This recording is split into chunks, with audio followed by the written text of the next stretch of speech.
Sir, ಈಗ ಗಿರಿಜಮ್ಮ ಮತ್ತೆ ನೀವು ಯಾವಾಗ ಭೇಟಿ ಹೋಗ್ತೀರಾ ಆಶ್ರಮಕ್ಕೆ? ಸೊ ಆಶ್ರಮ ಎಲ್ಲಿ ಅಂತ ನಿಮ್ಗೆ ಗೊತ್ತಿಲ್ಲ ಅಂತ ಹೇಳ್ತಿದ್ದೀರಾ. ಸೊ ಯಾವಾಗ ಹೋಗೋ ಪ್ಲಾನ್ ಇದೆ ಅಂತ?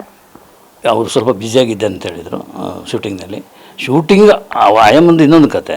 ಶೂಟಿಂಗ್ ಯಾಕೆ ಹೋಗ್ತಾರೆ ಅಂದರೆ ಆರಾಮಾಗಿ ಮನೇಲಿರ್ಬೋದು, ಮಗ ನೋಡ್ಕೋತಾನೆ, ಮನೆ ಇದೆ, ಆರಾಮಾಗಿದೆ.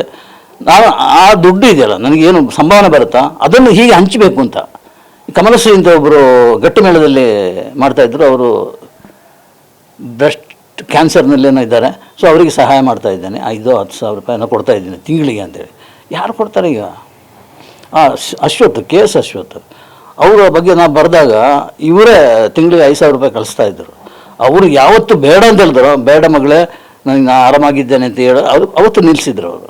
ಸೊ ಅಂಥ ಗಿರಿಜಮ್ಮ ಅಂಥ ಒಬ್ಬ ವ್ಯಕ್ತಿ ನಮ್ಮೊಂದು ಅವ್ರ ಜೊತೆ ನಾವು ಇದ್ದೀವಿ ಅನ್ನೋದು ನಮ್ಮ ಹೆಮ್ಮೆ. ಅದು ಅವರ ಮೊನ್ನೆ ಮಾತಾಡ್ತಾ ತಮಾಷೆಗೆ ಹೇಳಿದೆ, ನೀವು ಬರೀ ದುಡ್ಡು ದಾನ ಮಾಡೋದು ಮಾತ್ರ ಅಲ್ಲ, ಮಗನನ್ನು ದಾನ ಮಾಡಿಬಿಟ್ಟಿದ್ದೀರಿ ಅಂತ. ಎಲ್ರಿಗೆ ಎಂಟರ್ಟೈನ್ಮೆಂಟ್ ಕೊಡಲಿಕ್ಕೆ ಬೇಕಾಗಿ ಹಾಗೆ ದಾನ ಮಾಡಿಬಿಟ್ಟಿದ್ದೀನಿ ಮಗನನ್ನು ಅಂತೇಳಿ ಭಾರಿ ಖುಷಿ ಆಯ್ತು ಅವರಿಗೆ. ಪುಣ್ಯ, ನಾನು ಆತನಂಥ ಮಗನನ್ನು ಪಡೆದಕ್ಕೆ ನಾನು ಪುಣ್ಯ ಮಾಡಿದ್ದೀನಿ. ಲೋಕೇಶ್ ಇರುವಾಗ ಲೆಕ್ಕ ಆಗ್ತಾಯಿದ್ರು, ಅವರು ಬರೋ ದುಡ್ಡು ಕಮ್ಮಿ ಇತ್ತಲ್ಲ, ಪ್ರತಿಯೊಂದು ಲೆಕ್ಕ ಆಗ್ತಾಯಿದ್ರು. ಅದು ಹೆಚ್ಚು ಯೋಚನೆ ಮಾಡ್ತಾ ಇರಲಿಲ್ಲ, ಕಮ್ಮಿನೂ ಯೋಚನೆ ಮಾಡ್ತಾ ಇರಲಿಲ್ಲ. ಜೀವನ ಎಷ್ಟು ಬೇಕೋ ಅಷ್ಟು ಮಾಡ್ತಾಯಿದ್ರು. ಆದರೆ ಈ ನನ್ನ ಮಗ ಅವನು ಸಿಕ್ಕಾಪಟ್ಟೆ ಲಕ್ಸುರಿಯಾಗಿ ಜೀವನ ಮಾಡ್ತಾಯಿದ್ದಾನೆ. ನನಗೆ ಅದು ಖುಷಿ ಇದೆ.